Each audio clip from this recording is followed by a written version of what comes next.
Good morning दोस्तों, स्वागत है आपका आज के मुख्य समाचारों में। जी हां दोस्तों, आपको यहां पर देखने को मिलेंगी सुबह से लेकर शाम तक की तमाम बड़ी खबरें, मुख्य समाचार, ब्रेकिंग न्यूज अपडेट्स के रूप में। तो दोस्तों, आप सभी लोगों से रिक्वेस्ट है कि इस वीडियो को ज्यादा से ज्यादा लाइक और शेयर करें। चलिए जान लेते हैं आज की पहली बड़ी खबर। अग्निपथ योजना पर बवाल, यूपी बिहार समेत कई राज्यों में उग्र प्रदर्शन, कहीं फूंकी ट्रेन तो कहीं हुआ पथराव। जी हां दोस्तों, सेना भर्ती के लिए केंद्र सरकार की अग्निपथ योजना के खिलाफ दूसरे दिन भी प्रदर्शन जारी है। खासकर बिहार में युवा केंद्र की नई योजना के खिलाफ प्रदर्शन कर रहे हैं। गुरुवार को देश के जहानाबाद, नवादा, कैमूर, छपरा, मोतिहारी और सहरसा में प्रदर्शन की खबरें सामने आई। वहीं अन्य जिलों में रेल के डिब्बों में भी आग लगाई गई। दोस्तों, जहानाबाद युवाओं ने अग्निपथ स्कीम के विरोध में काको मोड़ के समीप आगजनी कर NH83 और NH 110 को जाम कर दिया। वहीं दोस्तों, इसके अलावा यूपी के अलीगढ़, गाजियाबाद में NH 91 के सोमाना मोड़ पर प्रदर्शनकारियों द्वारा सवारियों से भरी रोडवेज बस के साथ तोड़फोड़ की घटना सामने आई है। युवा नेशनल हाईवे जाम कर प्रदर्शन कर रहे थे। पश्चिम उत्तर प्रदेश की बात की जाए तो वहां बुलंदशहर में भी युवाओं का प्रदर्शन जारी है। सैकड़ों की संख्या में युवा सुबह से प्रदर्शन कर रहे हैं। दोस्तों, अब तक 28 ट्रेनों के परिचालन को प्रभावित कर दिया गया है। इनमें जहानाबाद में 5, बक्सर में 1, आरा में 2, बरुणा में 1, नवादा में 1, सहरसा में 10, दलसिंह सराय में 2, नारायणपुर में 2 गाड़ियां शामिल है। इसके अलावा दोस्तों, हरियाणा के पलवल में पुलिस की 5 गाड़ियों को तोड़कर आग के हवाले कर दिया गया। वहीं दोस्तों, सपा प्रमुख अखिलेश यादव ने गुरुवार को अग्निपथ योजना को लेकर केंद्र सरकार पर निशाना साधा और इस कदम को देश के भविष्य के लिए लापरवाह और संभावित रूप से घातक बताया। अखिलेश ने ट्वीट में कहा कि देश की सुरक्षा एक अकाल्पनिक या अनौपचारिक मुद्दा नहीं है, यह एक बहुत ही गंभीर और दीर्घकालीन नीति की अपेक्षा करता है। सैन्य भर्ती के संबंध में जो लापरवाही रवैया अपनाया जा रहा है वह देश और युवाओं के भविष्य की सुरक्षा के लिए घातक साबित हो सकता है। वहीं दोस्तों, भाजपा सांसद वरुण गांधी ने गुरुवार को कहा कि इससे युवाओं में और अधिक असंतोष पैदा होगा। उन्होंने सरकार से अपना रुख स्पष्ट करने को कहा है। रक्षा मंत्री राजनाथ सिंह को लिखे पत्र में गांधी ने कहा कि युवा आबादी ने सैनिकों की भर्ती प्रक्रिया में आमूलचूल परिवर्तन के बारे में उनके साथ अपने प्रश्न और संदेह साझा किए हैं। इसके बाद दोस्तों, अगली बड़ी खबर। अग्निपथ योजना को लेकर असदुद्दीन ओवैसी का मोदी सरकार पर तंज, कहा सेना को अपनी प्रयोगशाला ना बनाएं। जी हां दोस्तों, केंद्र सरकार की अग्निपथ योजना को लेकर बिहार समेत कई राज्यों में विरोध हो रहा है। युवा इस योजना का विरोध करते हुए सड़कों पर उतर आए। IMIM चीफ असदुद्दीन ओवैसी और कांग्रेस ने भी मोदी सरकार की इस योजना का जमकर विरोध किया। ओवैसी ने एक ट्वीट किया जिसमें उन्होंने बॉलीवुड एक्टर अमिताभ बच्चन के पिता और दिवंगत कवि हरिवंश राय बच्चन की कविता अग्निपथ के शब्दों से मोदी सरकार पर हमला बोला। इसके साथ उन्होंने हरियाणा के पलवल का एक वीडियो भी शेयर किया जिसमें प्रदर्शनकारियों को तितर बितर करने के लिए पुलिस हवाई फायरिंग कर रही थी। दोस्तों, ओवैसी ने प्रधानमंत्री मोदी को टेक कर ट्वीट में लिखा, तू न थकेगा कभी, न तू कभी रुकेगा, तू न मुड़ेगा, कर शपथ, अग्निपथ अग्निपथ अग्निपथ। उन्होंने आगे लिखा कि नरेंद्र मोदी जी, इन्हें कपड़ों से ना पहचानिए, ना ही गोली और बुलडोजर चलाइएगा। अपना गलत फैसला वापस लीजिए। देश की 66% आबादी युवाओं की है, बात को समझिए। इसके बाद दोस्तों, अगली बड़ी खबर। सिद्धू मूसेवाला मर्डर केस, हत्या में शामिल 4 शूटर्स की पहचान, इस अहम सुराग से सामने आए हत्यारों के नाम। जी हां दोस्तों, पंजाबी सिंगर सिद्धू मूसेवाला हत्याकांड में पंजाब पुलिस को बड़ी कामयाबी हाथ लगी है। इस मर्डर केस में शामिल 4 शूटर्स की पहचान कर ली गई है। इस केस का इन्वेस्टिगेशन कर रही विशेष जांच टीम ने लॉरेंस बिश्नोई को मुख्य आरोपी बनाया। पंजाब पुलिस ने मूसेवाला की हत्या में शामिल 4 शूटर्स की पहचान करने का दावा किया है, लेकिन अभी तक इनमें से किसी की भी गिरफ्तारी नहीं हुई है। दोस्तों, आधिकारिक सूत्रों ने बताया कि इन 4 शूटर्स में से 2 सोनीपत के रहने वाले प्रियव्रत और उसका सहयोगी अंकित व मोगा के अन्नू कुश और अमृतसर का रहने वाला जगरूप रूपा है। इस मामले की जांच के बारे में जानकारी देते हुए अधिकारियों ने कहा कि इस हत्या में इस्तेमाल किए गए वाहन में मिले एक छोटे से सुराग के बाद तकनीकी इनपुट से पंजाब पुलिस को हत्या से पहले हुई घटनाओं को खुलासा करने में मदद मिली। अब तक मुख्य साजिशकर्ता गैंगस्टर लॉरेंस बिश्नोई समेत 10 लोगों को गिरफ्तार किया जा चुका है। दोस्तों, लॉरेंस बिश्नोई तिहाड़ जेल से ट्रांजिट रिमांड पर लाया गया है। इसके बाद दोस्तों, अगली बड़ी खबर। अफगानी किसानों को विश्व बैंक से $15 करोड़ की मदद, कई किश्तों में मिलेंगे पैसे। जी हां दोस्तों, पश्चिम में रूस यूक्रेन युद्ध के चलते खाद्यान्न संकट झेल रही अफगानिस्तान में विश्व बैंक ने मदद का हाथ बढ़ाया है। उसने अफगानिस्तान के किसानों को $15 करोड़ की सहायता राशि दी है। अफगानिस्तान की खाद्य सुरक्षा के संबंध में संयुक्त राष्ट्र के खाद्य और कृषि संगठन के मुताबिक किसानों को उनके कृषि उत्पाद बढ़ाने के अलावा बढ़ती असुरक्षा को कम करने के लिए यह मदद मुहैया कराई गई है। FAO ने बताया कि देश में व्यापक मानवीय संकट है। इस दबाव के कारण अफगानिस्तानियों के बीच कई स्तर पर अत्यधिक खाद्य असुरक्षा को देखते हुए विश्व बैंक ने यह राशि जारी की है। खामा प्रेस के मुताबिक यह राशि कई किस्तों में मिलेगी। विश्व बैंक ने बताया कि दूसरी किस्त के साथ $4.5 करोड़ आगामी 24 माह में जारी होने की उम्मीद है। इसके बाद दोस्तों अगली बड़ी खबर, मूसेवाला मर्डर से पहले अपने गांव गया था डॉन महाकाल, मां की मौत के बाद ही गैंगस्टर बना, अब लोग उसकी बात करने से डरते हैं। जी हां दोस्तों, पंजाबी सिंगर सिद्धू मूसेवाला हत्याकांड में पुणे के 2 शार्प शूटर्स के शामिल होने का दावा पंजाब पुलिस की ओर से किया गया है। इसमें सिद्धेश्वर हीरामन कामले उर्फ सौरभ महाकाल और सौरभ जाधव शामिल है। महाकाल को पिछले सप्ताह पुणे की ग्रामीण पुलिस ने शहर से करीब 90 किलोमीटर दूर अहमदनगर बॉर्डर से गिरफ्तार किया। वहीं जाधव को गुजरात के कच्छ से रविवार को पकड़ा गया। उसके साथ नवनाथ सूर्यवंशी नाम का एक शातिर अपराधी भी गिरफ्तार हुआ है। फिलहाल तीनों 20 जून तक पुणे पुलिस की कस्टडी में है। दोस्तों पुणे ग्रामीण लोकल क्राइम ब्रांच की टीम के हत्या चढ़ा सिद्धेश्वर कामले पुणे से करीब 70 किलोमीटर दूर नारायण गांव के 14 नंबर गांव का रहने वाला है। रिश्तेदारों के मुताबिक उसकी उम्र सिर्फ 17 साल है, लेकिन पुलिस का दावा है कि वह बालिग है और उसकी उम्र 19 साल है। दोस्तों महाकाल की उम्र भले ही छोटी हो, लेकिन उसके कारनामे इतने बड़े हैं कि कई गांवों के लोग उससे थर-थर कांपते हैं। दैनिक भास्कर उसके माता और पिता दोनों के गांव पहुंचा और यह जानने का प्रयास किया कि कैसे इतनी छोटी सी उम्र में वह इतना बड़ा अपराधी बन गया, जिसे 5 राज्यों की पुलिस तलाश कर रही है। इनमें महाराष्ट्र, पंजाब, दिल्ली, राजस्थान और मध्य प्रदेश की पुलिस टीम शामिल है। गाँव के लोगों का कहना है कि 7 साल पहले उसकी मां ने पेट्रोल डालकर आत्मदाह कर लिया था, उसके बाद से वह गैंगस्टर बन गया। इसके बाद दोस्तों अगली बड़ी खबर, यूपी में चलता रहेगा बुलडोजर एक्शन, सुप्रीम कोर्ट ने फिलहाल रोक लगाने से कर दिया इनकार।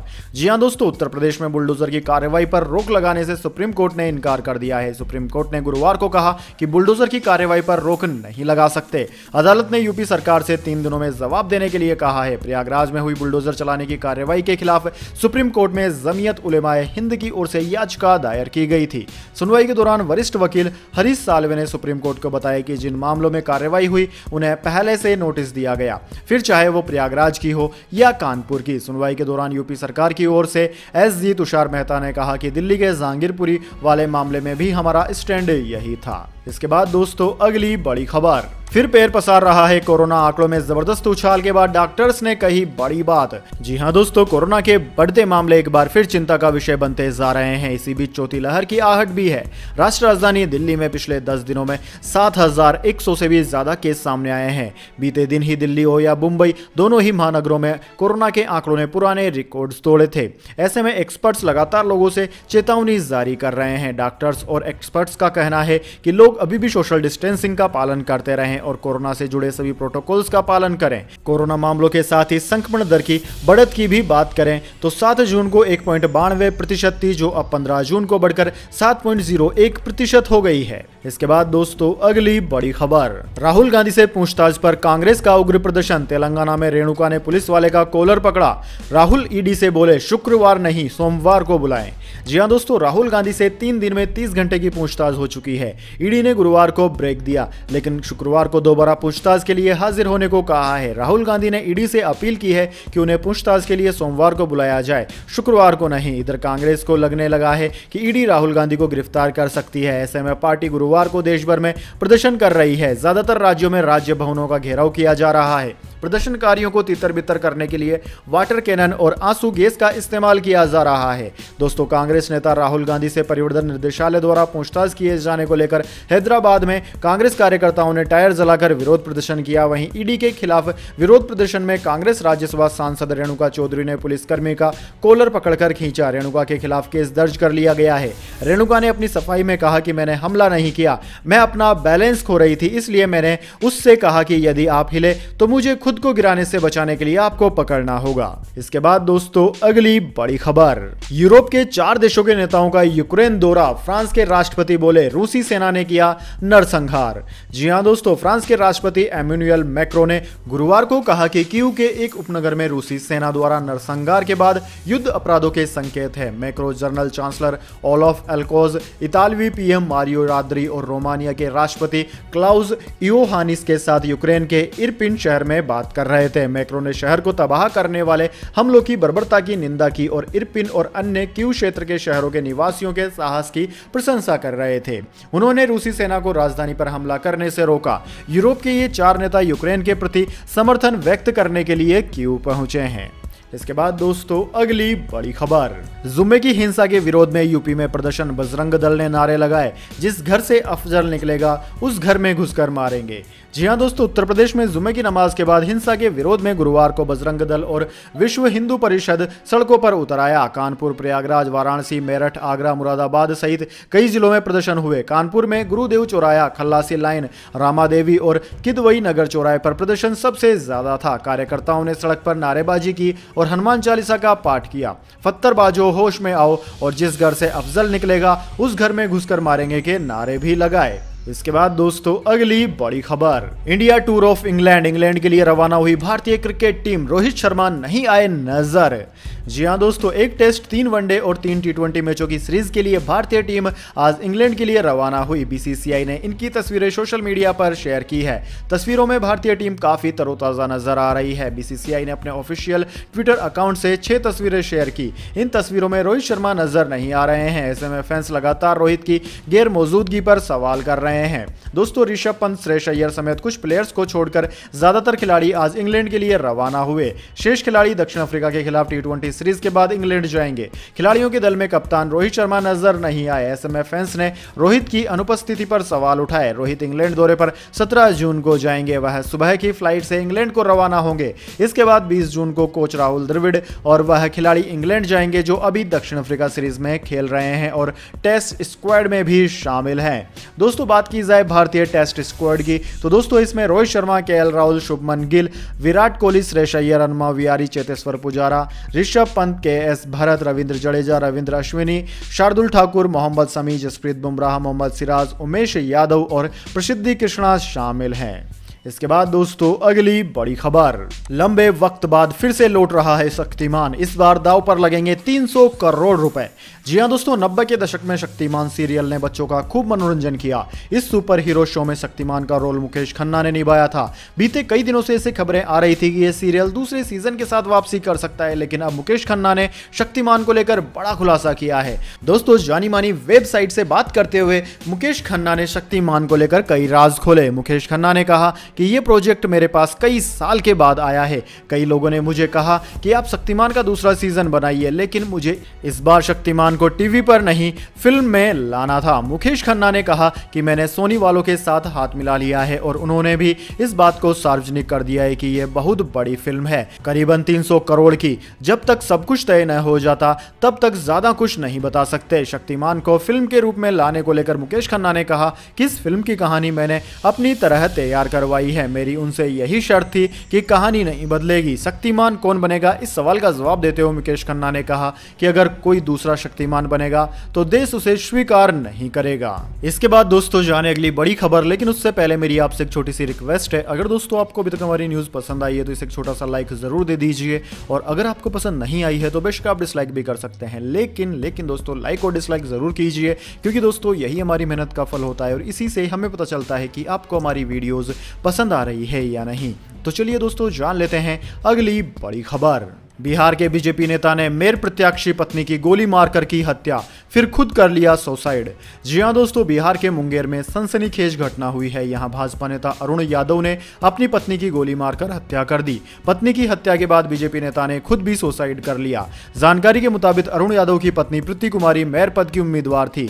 घटना के बाद इलाके में दहशत का माहौल है। दोस्तों बताया जा रहा है कि मेयर चुनाव के प्रचार में जाने से प्रीति कुमारी ने मना कर दिया था। इसी को लेकर कहासुनी हुई थी। फिलहाल पुलिस मामले की तफ्तीश में जुट गई है। पुलिस ने वारदात में इस्तेमाल 2 देसी कट्टा बरामद कर लिए हैं। दोस्तों जानकारी के मुताबिक अरुण यादव भाजपा के ओबीसी मोर्चा में जिला उपाध्यक्ष थे। वहीं उनकी पत्नी प्रीति कुमारी भाजपा नेता सह मुंगेर नगर निगम के लिए होने वाले चुनाव में मेयर पद के लिए प्रत्याशी थी। दोनों को कोई संतान नहीं है। बताया जा रहा है कि पति पत्नी के बीच वैचारिक मतभेद घटना का कारण है। स्थानीय लोगों में चर्चा इस बात की भी है कि अरुण यादव अपनी पत्नी प्रीति देवी को इस बार नगर निगम चुनाव में मेयर प्रत्याशी के रूप में लाए थे और चुनाव की डेट की घोषणा के बाद अपनी पत्नी को मेयर प्रत्याशी के रूप में प्रोजेक्ट कर रहे थे। इसको लेकर अरुण यादव लगातार क्षेत्रों में जनता से मिलजुल रहे थे, लेकिन उनकी पत्नी बाहर नहीं जाती थी।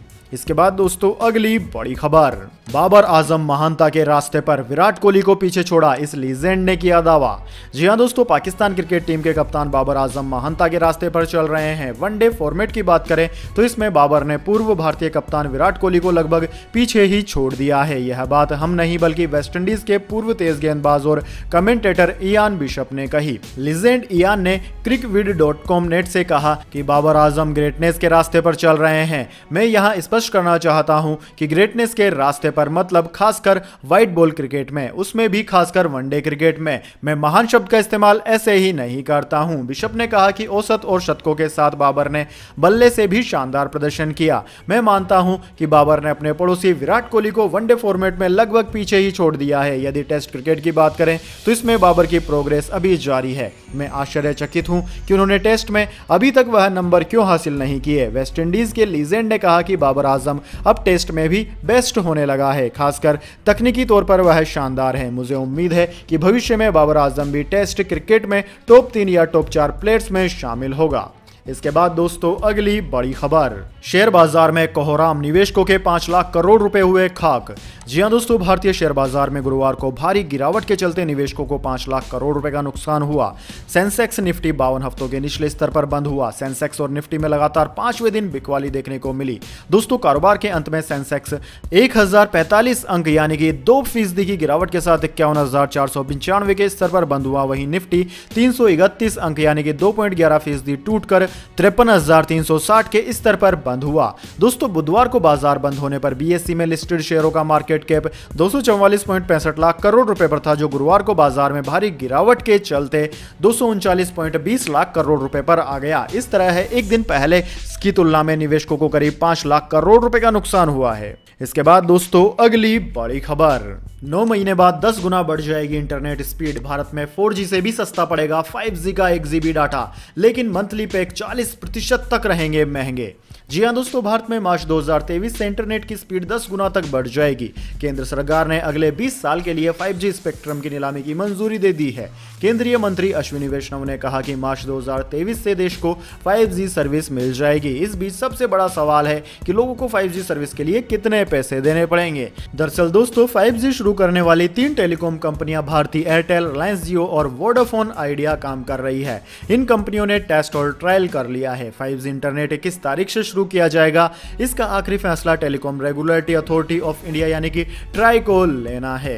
दोस्तों, दुनिया बड़ी टेलीकॉम कंपनियों के अनलिमिटेड 5G प्लान्स 4G की तुलना में महंगे हैं। कंपनियों ने अपने अपने हिसाब से 10% से लेकर 40% तक की बढ़ोतरी की है। भारत में जब 5G सर्विस लॉन्च होगी तो यही ट्रेंड देखने को मिल सकता है, यानी कि भारत में भी 5G प्लान्स 4G के मुकाबले 10 से 40% तक महंगे हो सकते हैं। इसके बाद दोस्तों अगली बड़ी खबर, अग्निपथ के विरोध में रोहतक में सुसाइड। पिता बोले बेटे को सेना में जाने का जुनून था, आखिरी बार बात हुई तो मन नहीं भाप पाया। जी हां दोस्तों, भारतीय सेना में भर्ती की नई स्कीम अग्निपथ के विरोध में सुसाइड करने वाले युवक का परिवार अपने बेटे की मौत के लिए सरकार को जिम्मेदार मानता है। हरियाणा के रोहतक में बतौर पेइंग गेस्ट रहकर 2 साल से सेना भर्ती की तैयारी कर रहे जिंद के लिजवाना कला गांव के सचिन ने सुसाइड से चंद घंटे पहले ही अपने पिता सत्यपाल से बात की थी। 22 साल के बेटे के सुसाइड की खबर मिलने के बाद दोपहर पीजीआई में उसकी बॉडी लेने पहुंचे सत्यपाल को इस बात का मलाल है कि बेटे से बातचीत में वह उसके मन की बात को भाप नहीं पाया। उन्हें यकीन नहीं हो रहा कि कल शाम को उनकी सचिन से हुई बातचीत आखिरी थी और अब उनका बेटा कभी लौटकर नहीं आएगा। सत्यपाल के अनुसार कल शाम को जब सचिन से बात हुई तो उन्होंने उससे पूछा कि तुझे किस चीज की जरूरत हो तो बताना। जवाब में उसने कहा कि सब कुछ है। इसके बाद उन्होंने बेटे से अच्छे से भर्ती की तैयारी करने को कहा। इसके बाद फोन कट गया। इसके बाद दोस्तों अगली बड़ी खबर, आरबीआई ने मास्टर कार्ड्स पर से हटाया प्रतिबंध, जोड़ सकेंगी कंपनी नए कस्टमर्स। जी हां दोस्तों, भारतीय रिजर्व बैंक आरबीआई ने मास्टर कार्ड्स पर लगाए गए सभी प्रतिबंधों को हटा दिया है।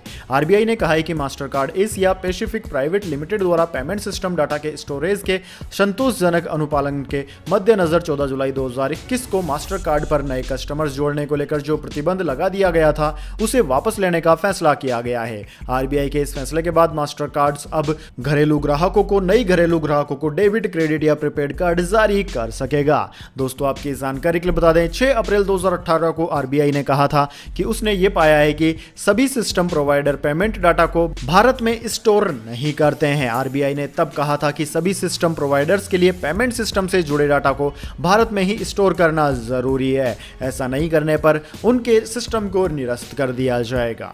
तो दोस्तों यह थी आज की तमाम बड़ी खबरें। इसके बाद दोस्तों अब बारी आती है आज के माइंड क्यूज क्वेश्चन की। जी हाँ दोस्तों, एक आसान से सवाल का जवाब देकर आप जीत सकते हैं एक अमेजिंग सरप्राइज गिफ्ट हमारे यूट्यूब चैनल की ओर से। तो दोस्तों आज का सवाल आपकी स्क्रीन पर आ चुका है। दुनिया की सबसे बड़ी आर्मी कौन से देश के पास है? जी हाँ दोस्तों, अगर आप जानते हैं कि दुनिया की सबसे बड़ी सेना कौन से देश के पास है तो जल्दी से उस देश का नाम कमेंट बॉक्स में लिख दीजिए। अगर दोस्तों आपका जवाब होता है एकदम सही और आप चुने जाते हैं लकी विजेता के रूप में, तो आपको मिल सकता है एक अमेजिंग सरप्राइज गिफ्ट हमारे यूट्यूब चैनल की ओर से। तो दोस्तों जल्दी से अपना उत्तर कमेंट बॉक्स में लिख दीजिए, वीडियो लाइक कर लीजिए और चैनल को सब्सक्राइब करके बेल आइकन भी दबा लीजिए। धन्यवाद। वंदे मातरम। जय हिंद, जय भारत।